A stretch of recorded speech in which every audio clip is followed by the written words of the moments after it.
हाँ, तो बच्चों आज हम लोग पढ़ेंगे कक्षा 12वीं हिंदी आरोह भाग 2 और इसके आज हम लोग तैयार करेंगे जो हमारी श्रृंखला चल रही है एमसीक्यू वस्तुनिष्ठ प्रश्नों की, उसी पर हम लोग चर्चा करेंगे। इसके 2-2 अंक के प्रश्न जो है मैं आपको पहले जो वीडियो में बता चुका हूँ और आप लोग उन्हें समझे हैं।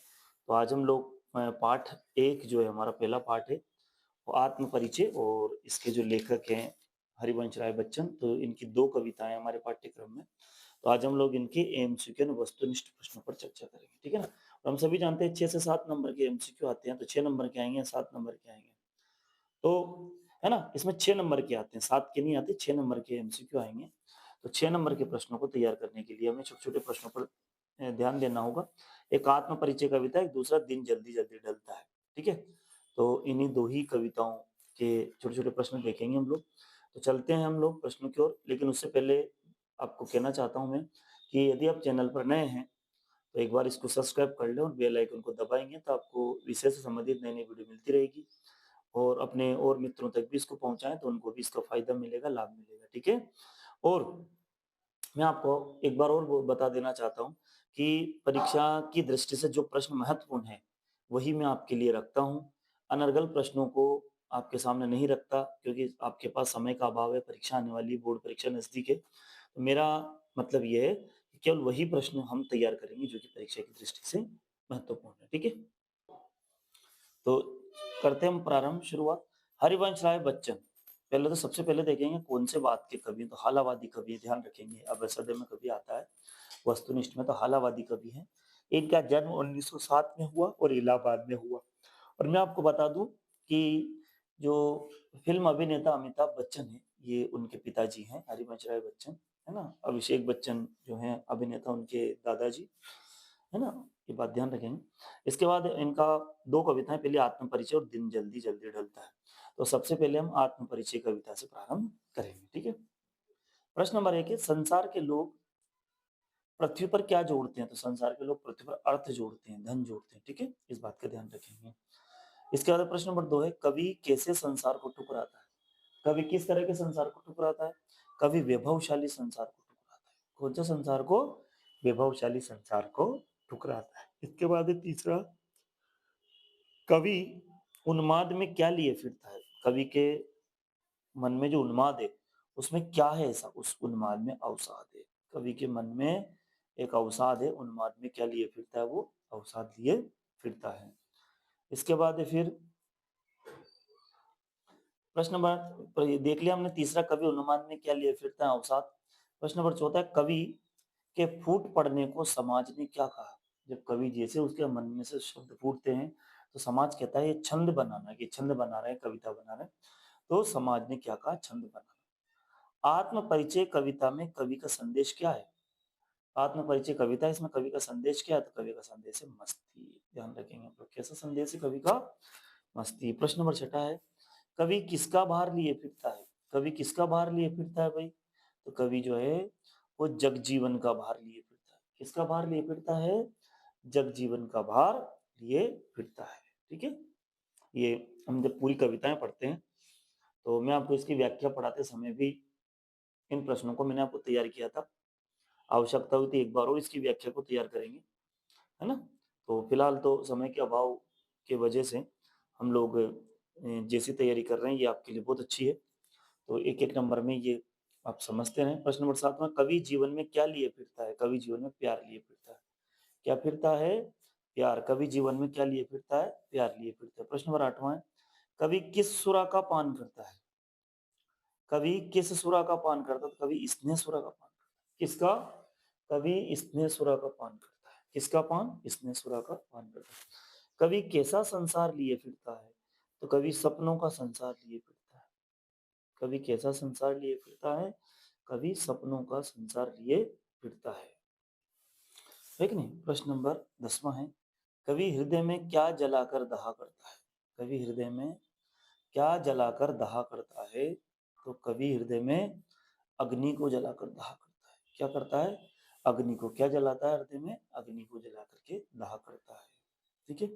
प्रश्न नंबर 11वां है, कवि किस अवस्था का उन्माद लिए फिरता है? कवि जो है वो कौन सी अवस्था है जिसका वो उन्माद लिए फिरता है, तो वो यौवन का उन्माद लिए फिरता है। किसका? उसके अंदर किसका उन्माद है? यौवन का है। तो यौवन का उन्माद लिए फिरता है वो, है ना? तो इस बात का हम लोग ध्यान रखेंगे परीक्षा में पढ़ते समय, है ना? तो ये यौवन का उन्माद लिए वो फिरता है। कवि अपने रोदन में रोदन में क्या लिए फिरता है? जब कवि रोता है, उसके रोदन में वो क्या लिए फिरता है? तो राग लिए फिरता है। रोदन में क्या लिए फिरता है? राग। प्रश्न नंबर 13वां है, कवि की वाणी कैसी है? तो कवि की वाणी शीतल है, कहता ना, मैं शीतल वाणी में आग लिए फिरता हूँ, है ना? तो वो शीतल वाणी में क्या लिए फिरता है? आग लिए। तो उसकी वाणी कैसी है? शीतल है ना? ये भी हमने जो पाठ पढ़ा था उसमें आता है ये, कि मैं निज रोदन में राग लिए फिरता हूँ, शीतल वाणी में आग लिए फिरता हूँ, और जिस पर भूपों के प्रसाद निछावर, मैं खंडहर का भाग लिए फिरता हूँ। इस तरह से, ठीक है। इसके बाद कवि कैसा संदेश लिए फिरता है? तो कवि किस संदेश की बात करता है? मस्ती के संदेश की। कैसे संदेश की बात करता है? मस्ती के संदेश की। प्रश्न नंबर 15, कवि ने संसार को कैसा माना है? तो कवि के अनुसार संसार अपूर्ण है। कैसा है संसार? अपूर्ण है। इसके बाद अगला है प्रश्न नंबर 16, कवि सुख दुख में कैसा रहता है? तो कवि के जीवन में सुख दुख आते हैं, तो कवि सुख दुख में कैसे रहते हैं? तो सम, एक जैसे। कैसे रहते हैं? एक जैसे वो रहते हैं, सम रहते हैं। प्रश्न नंबर 17, मैं स्नेह सुरा का पान किया करता हूँ, पंक्ति में अलंकार कौन सा होगा? तो स्नेह रूपी सुरा, है ना, रूपक अलंकार, है ना? हमारी कक्षा 12 में वैसे तो रूपक अलंकार जो है वो बहुत कम पूछा जाता है ना, पाठ्यक्रम के हिसाब से, लेकिन फिर भी हमें इस बात का ज्ञान होना चाहिए सामान्य अलंकारों पर। इसके अलंकारों पर भी मैं आपको एक वीडियो तैयार करूंगा, आप लोगों को बहुत अच्छा समझ में आएगा। तो ठीक है, ये हमारा ये पाठ पूरा। अब इसी के साथ हमारी दूसरी कविता है, दिन जल्दी जल्दी ढलता है, इसी की, है ना, हरिवंश राय बच्चन की, तो उसको भी देखते हैं हम लोग। तो अगली कविता है हमारी, दिन जल्दी जल्दी ढलता है, ठीक है ना? समय का है ये एक चक्र है, और समय बहुत ही शीघ्रता से अपनी गति से दौड़ता है, और उसी के परिप्रेक्ष्य में कविता लिखी गई है। तो आज हम लोग इस कविता को पढ़ते हैं, समझते हैं, देखते हैं, इसके छोटे-छोटे उत्तर देखते हैं। तो दिन जल्दी-जल्दी ढलता है का पहला प्रश्न है, दिन जल्दी-जल्दी ढलता है कविता में कविता कौन से काव्य संग्रह से ली गई? ये बहुत महत्वपूर्ण है ये। तो ये निशा निमंत्रण काव्य संग्रह से ली गई है। कौन से काव्य संग्रह से ली गई बच्चों? निशा निमंत्रण काव्य संग्रह से ये ली गई है, ठीक है ना? ये निशा निमंत्रण से है ये, है ना? बहुत बड़ा एक काव्य संग्रह है इनका, निशा निमंत्रण। तो चाहे तो आपको एक ये भी पता चल, जैसे 2 रचना आती है ना, तो एक आपको निशा निमंत्रण भी, है ना? मधुशाला, मधुबाला, आपने बहुत बार ध्यान दिया होगा इसको। प्रश्न नंबर दूसरा इसका, इस कविता में कवि ने समय को कैसा माना है? तो समय कैसा होता है? परिवर्तनशील, है ना? पल-पल में समय बदलता है, प्रकृति बदलती है ना? व्यवहार बदलता है बहुत सारे, तो समय परिवर्तनशील होता है, ठीक है? इसके बाद है प्रश्न नंबर तीसरा, दिन जल्दी-जल्दी ढलता है ना? दिन जल्दी-जल्दी ढलता है कविता में कवि हताश और दुखी क्यों है ना? जब ये कविता है इसमें कवि हताश क्यों है और दुखी क्यों? वो अपने परिवार से बिछुड़ने के कारण। अब कवि जो हैं वो अपने परिवार से बहुत दूर है ना? वो बिछड़ा हुआ है, तो इसलिए वो जो है इसमें हताश और दुखी है। प्रश्न नंबर चौथा है, कवि के हृदय में कैसे भाव बने? तो कैसे भाव भरे हुए हैं कवि के हृदय में? विहलता, विहलता में ऐसे भी लिख सकते हैं, ये आपको यह समझ में नहीं आता हो, तो विहलता के भाव भरे हुए है ना, ये विहलता भी है, ये भी। इसके बाद ये है रह में वह और ले अर्थात विहलता, ठीक है। तो कैसे भाव भरे? विहलता है। प्रश्न नंबर 5वां, बच्चे कहाँ से झांकते हैं? नीड़ों से। अगर पूछे नीड़ों का मतलब क्या होता है, कभी पूछे तो घोंसलों से। नीड़ का मतलब क्या होता है? घोंसला, है ना, जो बच्चे घरों तक बनाते हैं, है ना।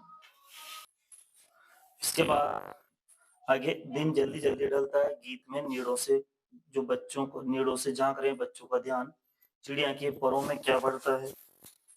जब वो बच्चे झांक नीड़ों से झांक रहे बच्चों का जैसे ध्यान आता है चिड़िया को, तो चिड़िया के परों में क्या आ जाती है? चंचलता, है ना? क्या आ जाती है? चंचलता, मतलब चिड़िया जो है और तेजी से उड़ती है, ताकि जिन दिन ढल रहा है, बच्चे जो घोंसलों से झांक रहे होंगे, एक माता आएगी, कुछ खाने को लाएगी, इस तरह से उसके पैरों में वो चंचलता भर देती है। प्रश्न नंबर 7वां है, मैं होऊँ किसके हित चंचल, मैं होऊँ किसके हित चंचल, दिन जल्दी-जल्दी ढलता है, गीत का यह प्रश्न पैरों को कैसा कर देता है? तो पैरों को शिथिल कर देता है। क्यों? क्योंकि चिड़िया को तो पता है कि मेरे बच्चे इंतज़ार कर रहे हैं, लेकिन यहाँ कवि जो है, वो परिवार से बिछुड़ा हुआ है और उसके घर पे कोई नहीं उसका इंतज़ार करने के लिए। तो वो कह रहा है कि मैं किसके लिए चंचल हूँ, क्योंकि मेरा तो कोई इंतज़ार नहीं कर रहा, मेरी प्रतीक्षा कोई नहीं कर रहा, तो उसके पैर और शिथिल हो जाते हैं। पथ में होने वाली रात की आशंका से कौन भयभीत रहता है? तो पथ में होने वाली रात की आशंका से थका हुआ पंथी जो है, वो भयभीत रहता है ना? ताकि कहीं रात ना हो जाए, मुझे जल्दी-जल्दी पहुँचना है, तो वो जो थका हुआ पंथी है, वो भयभीत रहता है। प्रश्न नंबर 9वाँ है, हो जाए न पथ में रात कहीं, है ना? हो जाए न पथ में रात कहीं, मंजिल भी तो है दूर नहीं, ये सोच थकान दिन का पंथी भी जल्दी-जल्दी चलता है, दिन जल्दी-जल्दी ढलता है। तो सोचकर कौन जल्दी-जल्दी चलता है, तो ये पंथी जो है ना? जो राहगीर है, वो जल्दी-जल्दी चलता है, ठीक है? तो शीघ्रता से कौन चलता है? राहगीर। प्रश्न नंबर 10वां है, घर जाते हुए कवि के पग, जो पैर है, पाँव हैं, वो शिथिल क्यों हो जाते हैं? तो मैंने आपको अभी समझाया था, घर पर उसका कोई भी इंतज़ार या घर पर उसकी कोई भी प्रतीक्षा नहीं कर रहा है, इसलिए उसके पैर शिथिल हो जाते हैं। प्रश्न नंबर 12वां है, किसके बच्चे प्रत्याशा में हैं, है ना? तो किसके बच्चे जो हैं प्रत्याशा में हैं, तो चिड़िया के बच्चे हैं, है ना? है ना? चिड़िया की प्रतीक्षा कौन कर रहा है? चिड़िया के बच्चे जो हैं, उसकी प्रत्याशा में हैं, उसकी प्रतीक्षा में, उसके इंतज़ार में हैं। प्रश्न नंबर 12वां है, बच्चों की याद आते ही चिड़िया क्या करती है? जैसे उसे बच्चों की याद आती है, तो एकदम तेज़ी से उड़ती है। एक प्रश्न और हम लोग बना सकते हैं इसमें, मुझे थोड़ा-सा ध्यान आया तो, यह दिन जल्दी जल्दी ढलता है।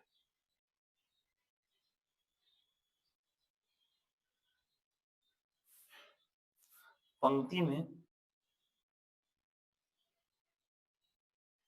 कौन-सा अलंकार?